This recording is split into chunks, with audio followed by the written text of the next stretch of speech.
wetu tukiwauliza watatuambia zamani ilikuwaje, lakini sasa hivi tunaona mabadiliko ya tabia nchi yameathiri maeneo makubwa sana ya dunia, na sisi Lushoto tutaathirika tusipokuwa makini. Tumeshaanza kuathirika, lakini tunaweza kupunguza athari hii kwa kutunza mazingira na kuendelea kupanda miti, lakini kutunza miti ambayo imepandwa ili miti hii iweze kututunza na sisi.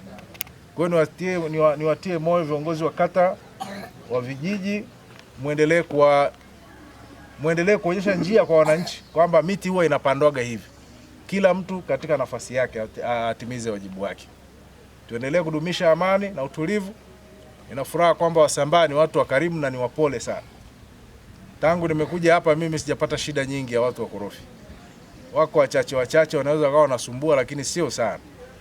Kama jinsi ambavyo mnaishi kwa umoja na upendo bila kubaguana, bila kuangalia makabila yenu, bila kuangalia dini zenu, bila kuangalia tofauti zenu, basi tuendelee kudumisha amani yetu hii. Maana juzi hapa kipindi cha uchaguzi tulionja kidogo, si ndio? Yalitokea Dar es Salaam, lakini huku hatujapata shida sisi.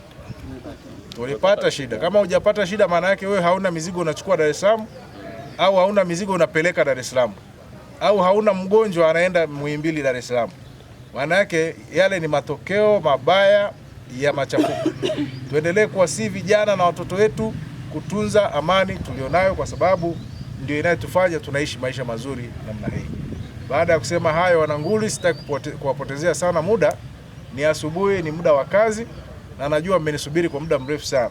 Sasa nirudishe kijiti kwa mwenyekiti wetu hapa aliyetufungulia. Basi yeye ataongoza zoezi la watu kusema kama kuna mawili matatu, kama kuna kero 2-3 muweze kuziweka mezani ili tuzichukue tuone tunazifanyiaje kazi. Jamhuri ya Muungano wa Tanzania.